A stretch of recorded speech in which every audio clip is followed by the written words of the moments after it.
Hi, Hottie. Welcome back to Shadow Band, the podcast where I talk about all things taboo and spicy. Today, we're going to be talking about things that people have a lot of opinions on that usually have no idea what they're talking about because they also are not in this line of work. So, today, we're going to talk about sex work. And basically, we're going to talk about why sex work is literally work, um, just some stigmas behind it, and why I got into it, how I got into it. Um, if you're looking to get into it, why there can be a lot of hardships when being a sex worker. Um, and yeah, so I've been doing sex work for 3 years, and it's not my full time. I do like various things, but it's something that's been like pretty consistent for me and has allowed me to pay my student loans. So love that. Um, what were we gonna start it with? Okay. So there's various forms of sex work, and a lot of people, whether they're in the industry or not, have a lot of opinions on which is better or worse or like more respectable. All forms of sex work are valid, respectable, and iconic. So you can do what I do, which is online sex work. So I mainly just do OnlyFans. I have done mainstream porn, which is another form of sex work. There's a few scenes out there of me if you're curious. They're pretty good. There's full service, so that's like in-person sex work. Um, there's stripping. You can be a sugar baby, cam girl. Is that all of them? I think that's the main forms of sex work. Sex work is work. A lot of people have opinions about it and claim that I've basically gotten death threats on the internet for posting about sex work. So there's that. People have been like, I don't care about sex work, just like I just want you to pay taxes. So there's this idea that I don't pay taxes for being a sex worker. I do. Um, that it's just like lazy, disgusting, immoral, that I can't be a real feminist if I'm a sex worker, which I think being a sex worker makes me even more feminist. And yeah, so I personally like I initially wanted to do it. Um I've always kind of wanted to be a porn star. And when I got diagnosed with herpes, I was like, oh, like there goes my chances of being a porn star. Not that I thought that was like ever actually going to happen. And then after talking to people who are in the industry, they're like, oh no, like everyone in the industry has herpes. It's just like a common thing. And that's not to say sex workers, like the common theme of like, oh, sex workers have like STIs and stuff. It's like, no, most people just have herpes. Like it's just across the board, most people have herpes. So it's just a very common thing in the industry that people have herpes.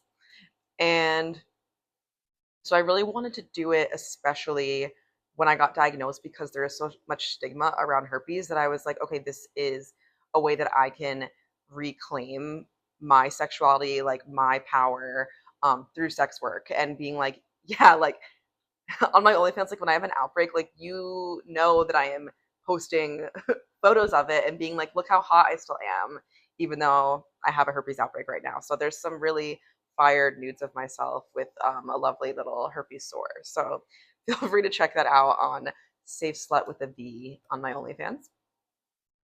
I wanted to destigmatize sex work in general as well.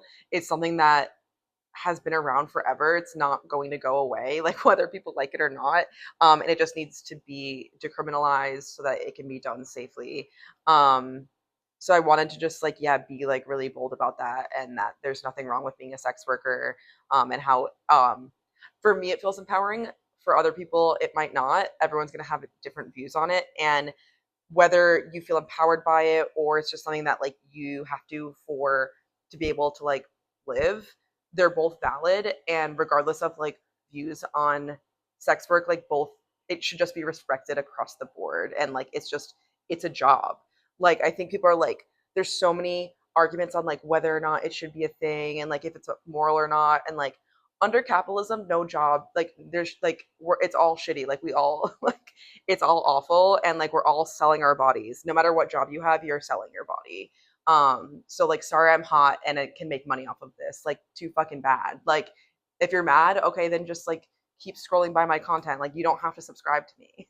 Like, but the ones who complain about it the most are the ones that usually do subscribe. So there's that.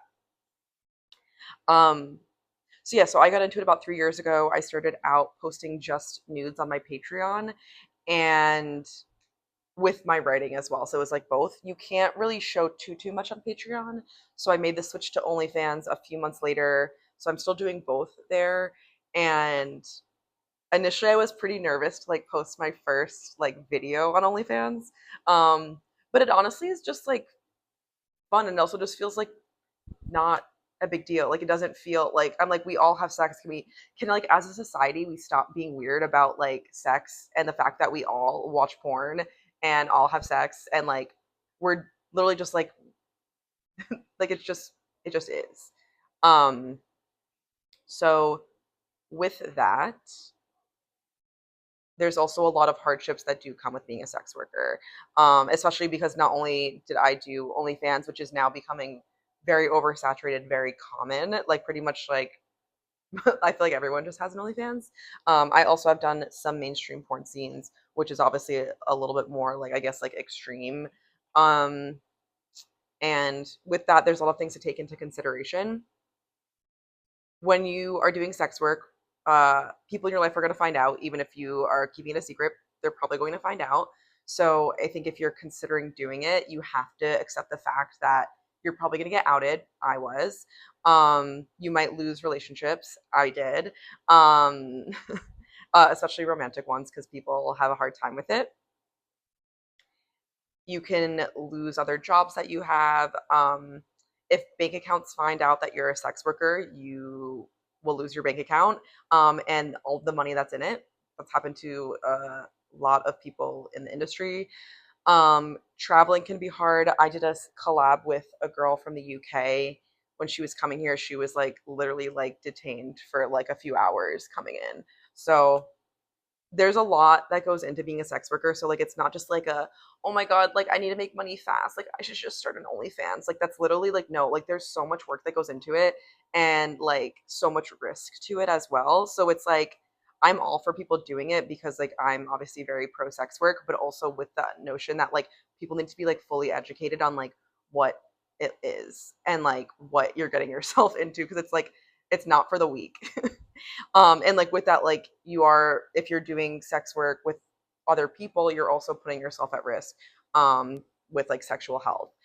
I will say, being in the industry, everyone is getting tested really frequently. Usually it's every 2 weeks. So it is safer in the sense that like we're all on top of our sexual health, but we're still having sex with a lot of different people. And you also don't know what your um, other performers are doing on their like spare time. So you have to be really smart about who you're working with, really vetting people. I feel like this episode can be we might have to do like part two, part three about like all like the little like nitty gritty things about getting into sex work. Because like your safety is the biggest priority and like also as a sex worker, learning to like set boundaries is key because there's going to be a lot there's obviously a lot of creeps in the industry, so it's kind of just going with your gut, setting a boundary. And like I pretty much at this point just do solo. It's very rare that there's people that I actually will perform with at this time. So I feel like people have such a narrow view about sexuality in general and like um just like ownership of our own bodies. So it's like I grew up being sexualized. Like I remember getting catcalled when I was in like 4th or 5th grade. So I've been getting sexualized my entire life and it's apparently it's not a problem for other people to sexualize me. Like even like look at it in media, like women are sexualized constantly in the media, but the second that a woman does it on her own for her own pleasure, for her own money, like anything like that, it's like you shouldn't be doing that. That's morally wrong. And it's like no, that's a joke. Like if anything, that's the more empowering part of it is like you were sexualizing me my whole life. Well, fuck you. Like I'm doing this on my own terms and I'm gonna make actually a ton of money from this. So we're definitely gonna do a part two to this. We can if anyone listening wants to like write specific comments, we can go back and do like full this because I feel like this one's gonna be like a long one of like how to get into the industry and do it safely. And just like some tips for gaining an audience, because that's the other thing too. Sex work, especially like OnlyFans or just like online fan sites, are so oversaturated. So like finding your niche is really important. Learning how to market yourself is really important. And we can talk about how it's hard to market yourself because most platforms will deplatform you for talking about sex work. So we have to, which is like the point of this podcast entirely, we have to constantly censor ourselves so that we don't risk getting deleted, which is also due to FOSTA SESTA, which is a law that was made to help prevent sex trafficking, but it actually does none of that, and it only harms like consensual sex work, which is why any talk of sexual health, sex positivity, anything on the internet, that's why people get shut down, because it's a like a fake way to like prevent sex trafficking, when it's like we're just literally here to like be educational. Um so yeah, drop some questions so we can talk more about how to get into the industry safely, um why it's not easy, and if you want to get some inspo, you can check out my OnlyFans. It's safe slut, a V, not a U, because you can't say slut on OnlyFans. There's also, yeah, there's other thing. There's so many rules on sex work platforms. Like you can't do certain things. Like I can't even post, like if I had like, I don't have an animal, but if I had like a cat, like if I was posting like a nude and there was a cat in the background, like it would get taken down. Which I get why that would be a thing, but like it's just like little tiny things that you wouldn't even think about. You can't post if there was like someone in the background of my photo and I didn't tag them, that would get taken down. Like I posted a selfie once and I have like a photo of like baby me on like my mirror and it got taken down. So, which again, I get it, but there's just like little tiny rules. So we can talk more about that. Um, Navigating being a sex worker in romantic relationships, families, friendships, all of that, because it does impact that. It impacts everything. So um, drop your cues below and we'll get to it. Okay, bye.